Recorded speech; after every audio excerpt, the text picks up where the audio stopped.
বহুকাল পরে।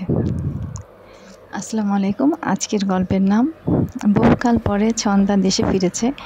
ঠিক তার আসার 1 মাস আগে শাহিন ঢাকা এসেছে।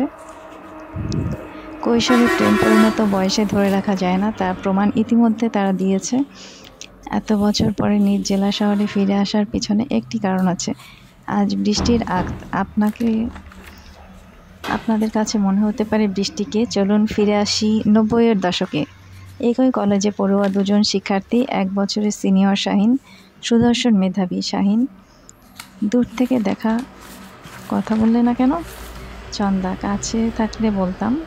শাহিন: কাছে এসে গেছি ছন্দা। রাজনীতি আর শিল্পচর্চা আমার কোনো আপত্তি নেই, কিন্তু গ্রামে গিয়ে থাকতে পারবো না। শাহিন: একা বিয়ে করেছি, এখন আব্বাকে খুশি রাখতে হবে। ছন্দা: আমাদের বাসার কাছে বাসা খালি হয়েছে, ভাড়া নেবে? শাহিন: বাসা নেব কেন? শহরের মধ্যে আমাদের বাসা, নতুন বাসা নেব কেন? বাচ্চা হচ্ছে, আব্বা দেখলে আপত্তি থাকবে না। ছন্দা: আমার ভাই রাজি হবে না, উনি উকিল, সৌদি প্রবাসী আত্মীয় প্রস্তাব দিয়েছে, সেখানে করতে চায়। কিছুদিন পরে ছন্দা: ভাইয়া, আমি রাজি ছিলাম না, আমাকে জোর করে করছে। ভাই: ছেলের বাবা যদি আসতো তাহলে সমঝোতা করা যেত, কিন্তু এখন আর সম্ভব না। তুই বাচ্চা নিতে গেলি কেন? ছন্দা: আমাদের ইচ্ছা ছিল না, হয়ে গেছে। ভাই: যা হবার হয়ে গেছে, ওরা তোকে পছন্দ করেছে, আগামীকাল বিয়ে, ভিসা হলে নিয়ে যাবে। কৈশোরের প্রেম বার্ধক্য পর্যন্ত যেতে পারেনি। কিছুদিন পরে ছন্দা বিয়ে করে বিদেশে পাড়ি জমায়। শাহিন তার দুঃখে কাতর হতে পারেনি, কারণ তার জীবনে দ্বিতীয় প্রেম ডানা মেলেছে।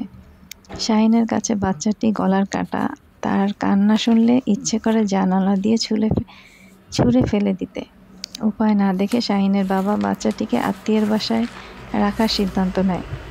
শফিক সাহেব: হাওয়ার মা, আমার এখানে কাজ করতে হবে না, আমার ভাইয়ের ছেলের বাসায় কাজ করবে, খরচ আমি পাঠিয়ে দেব। বাচ্চা তুমি নেবে, ওর খরচ আমি তাদের কাছে পাঠিয়ে দেব। বাপ মা নাই, যেখানে যাচ্ছে তারাও তার আপন না, তুমি দেখো, আল্লাহর কাছে পাবে। হাওয়ার মা: ঠিক আছে কাকু। আত্মীয়ের বাসায় বাচ্চার নাম রাখা হয় বৃষ্টি। দেখতে দেখতে অনেক বছর কেটে যায়। অনেক বাধা পেরিয়ে বৃষ্টি লেখাপড়া শেষ করে। কর্মস্থলে জয়েন করে পরিচয় হয় সাগরের সাথে। সাগর বৃষ্টির পরিচয় জানলো, বৃষ্টি সাগরের পরিচয় জানে না। সাগর শাহিনের ভাতিজা। বৃষ্টি: প্রায় টেক্সট করেন, আমার পরিচয় জানলে ভালো লাগবে না? সাগর: শুনি। বৃষ্টি: বাবা মা নেই, অর্থনৈতিক অবস্থা ভালো না, টেনে টুনে মাস্টার্স পাস, ভালো চাকরি করি না, যা পাই তা থেকে কোনো রকম চলে। সাগর: ঠিক আছে, প্রেম করব, বিয়ে করব না। বৃষ্টি: প্রেম করার কি দরকার?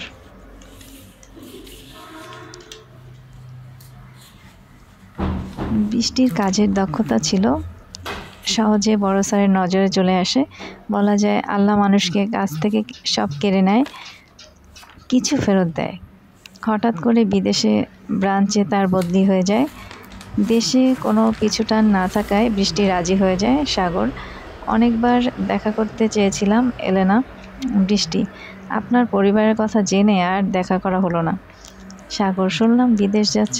বৃষ্টি: জি, আমাকে পাতায়া বদলি করা হয়েছে। সাগর: বেড়াতে যাব? বৃষ্টি: অবশ্যই।